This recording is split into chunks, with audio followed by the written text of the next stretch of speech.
دیکھیے پاکستان تو چل رہا ہے اور بہت بخوبی چل رہا ہے، لیکن میرے اور آپ کے لیے نہیں چل رہا۔ طبقہ اشرافیہ کے لیے، طاقتور لوگوں کے لیے، یہ سیاستدانوں کے لیے، حکمرانوں کے لیے چل رہا ہے۔ اب ان کی جگہ پر بیٹھ کے دیکھیں تو اس سے زیادہ تو آپ کو جو ہے وہ آئیڈیل دنیا کا کوئی ملک ہی نہیں لگے گا۔ دنیا کا کوئی ملک ان کی جگہ پر اگر آپ بیٹھ کر دیکھیں، لیکن دوسری طرف جو ہے وہ 24 کروڑ لوگ ہیں۔ آج ہم جشن آزادی منا رہے ہیں۔ جشن آزادی ایک خوشی کا موقع ہے، سب لوگ خوش ہیں اور خوش جو ہے وہ ہونا بھی چاہیے کہ یہ ملک ہے تو ہم سب ہیں، ہماری عزت، ہمارا وقار، سب کچھ جو ہے وہ اس پاکستان سے وابستہ ہے۔ اور جو پاکستان کے خلاف ہے وہ پاکستان کے خلاف نہیں ہے، وہ اپنی ذات کے خلاف ہے، وہ اپنے آپ کے خلاف ہے، وہ اپنے وجود کے خلاف ہے۔ آج یہ پاکستان نہیں ہوتا تو جو ہماری یہ چھوٹی موٹی چودراہٹ بھی جو ہے نا وہ بھی اس پاکستان کی وجہ سے، ہماری عزت بھی ہے تو پاکستان کی وجہ سے۔ لیکن ہمیں سوچنا ہوگا اور ہمیں دیکھنا ہوگا کہ وہ کون سے حالات ہیں اور وہ کون سے لوگ ہیں جو اس ملک کو، اس ملک کی نوجوان نسل کو اس ملک سے جو ہے وہ بیزار کر رہے ہیں۔ کیوں آخر جو ہے پاکستان میں لوگ رہنا نہیں چاہ رہے؟ کیوں آج اس ملک کا جو نوجوان ہے اس کو اپنا جو مستقبل ہے وہ اس ملک کے اندر محفوظ نظر نہیں آ رہا؟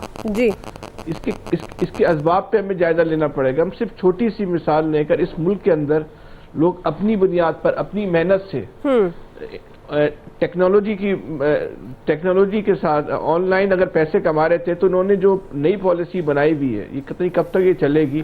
لاکھوں لوگوں کا روزگار جو ہے نا وہ اس انٹرنیٹ کی بندش سے، انٹرنیٹ کو سلو کرنے سے ختم ہو گیا ہے۔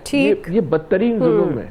آج ایسے وقت میں جب آپ جو دنیا جو ہے ٹیکنالوجی کی پہ ترقی کر رہی ہے اور ٹیکنالوجی سب سے بڑا ہتھیار بن گیا ہے، ہمارا ملک اس وقت پاکستان دنیا کا وہ واحد خطہ ہے جہاں حکومت نے ایک منصوبے کے تحت جو ہے وہ انٹرنیٹ کو جو ہے وہ سلو کیا ہوا ہے۔ چلیں، کیونکہ وقت نا کم ہے آج ہمارے پاس بہت زیادہ، اس لیے معذرت کہ بس کامنٹ ہی کرنا پڑے گا آپ کو۔ شکیل انجم صاحب دعا، دیکھیں میرا یہ خیال ہے کہ جو سیاستدانوں کے روایتی بیانات کے حوالے سے آپ نے بات کی وہ تو بات بالکل ٹھیک ہے۔ جب بھی کوئی ایونٹ آتا ہے، 23 مارچ ہو، 14 اگست ہو، اس قسم کے بیانات ہم کو سننے کو ملتے ہیں، لیکن عملاً اگر ہم دیکھیں تو اس قوم کو مجھے لگتا ہے کہ بائی ڈیزائن جو ہے، کیونکہ یہ انہوں نے اس نہج پر پہنچایا ہے، کیونکہ اگر یہ قوم میں شعور آئے گا، ترقی کرے گی، تو پھر جو اس وقت ملک میں نظام رائج ہے تو اس کے خلاف یہ ریزسٹ بھی کرے گی۔ تو اس لیے بائی ڈیزائن اس قسم کے حالات پیدا کیے گئے ہیں کہ اس قوم کو قوم بننے ہی نہ دیا جائے۔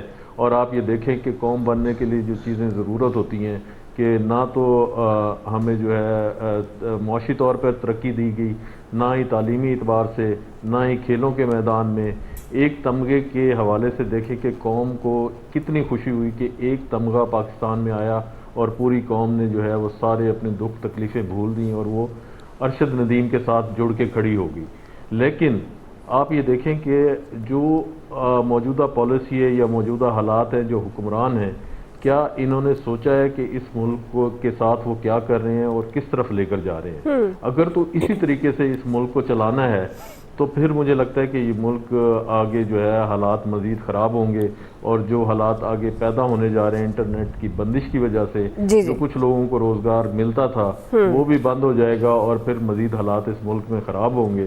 اور رہا سوال جو سپہ سالار نے تقریر کی آج، تو واقعی پاکستان کی جو افواج پاکستان ہے انہوں نے ہر دور میں بہت زیادہ قربانیاں دی ہیں اور قربانیاں دے بھی رہی ہے، اور پاک فوجی ہمارے دفاع کی ضمانت ہے، انہیں کی وجہ سے ہم جو ہے سکھ اور چین کی نیند سوتے ہیں۔ اگر وہ بارڈر پر موجود آپ کو پوائنٹ آ گیا شکیل انجم صاحب، کوئکلی ایک بریک لے رہے ہیں، بریک سے واپس آئیں گے، اسی سوال پر نوید صاحب اور الیاس صاحب کا بھی ٹیک لیں گے، ہمارے ساتھ رہیے گا۔ ویلکم بیک ناظرین۔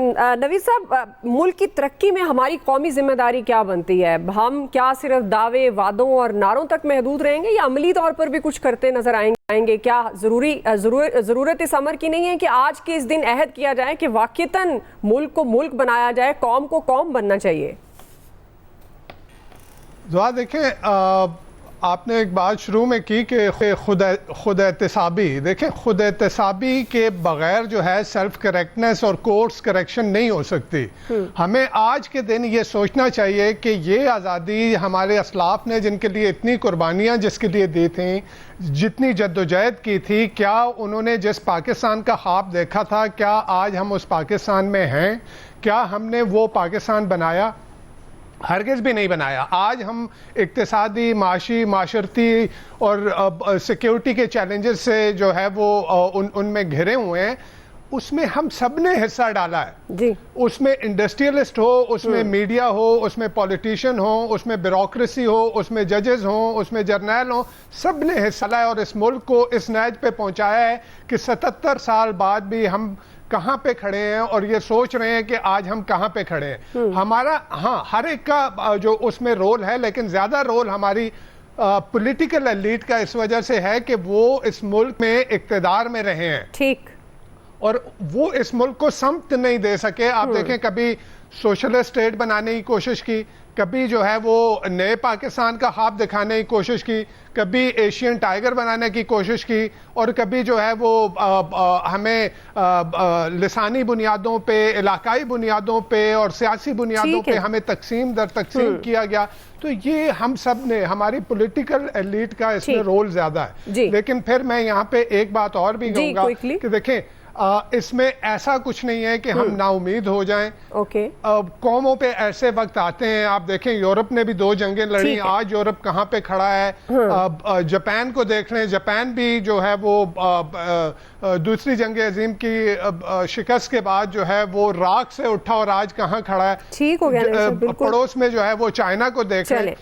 میں الیاس صاحب کا بھی کامنٹ لے لوں. نوید صاحب آپ بالکل درست بات کہہ رہے ہیں کہ بہت سارے مسائل کے باوجود بھی ہمیں نا امید نہیں ہونا چاہیے. الیاس صاحب دیکھیں بالکل جی بالکل. آج جیسے جشن آزادی کی پوری قوم کو مبارکباد دیتے ہیں کہ اس پر جو ہے آج میں دیکھ رہا تھا یہاں ہمارے لوگ جس طرح جشن منا رہے ہیں، ہمارے امیر ہو غریب ہو، جس کی جوتی ہے نہیں ہے، کپڑے صحیح پہنے نہیں، لوگوں کے جشن دیکھ کے میں اس طرح دیکھ رہا تھا کہ آج پوری قوم ایسے ہے جیسے کوئی فرقہ نہیں، کوئی اس طرح طبقہ نہیں ہے، کوئی سب اس طرح سڑکوں پر ناچ رہے ہیں اور خوش ہو رہے ہیں. جشن آزادی 77ویں منا رہے ہیں اور ان کو ہے کہ یہ اللہ قیامت تک اسی طرح رہے.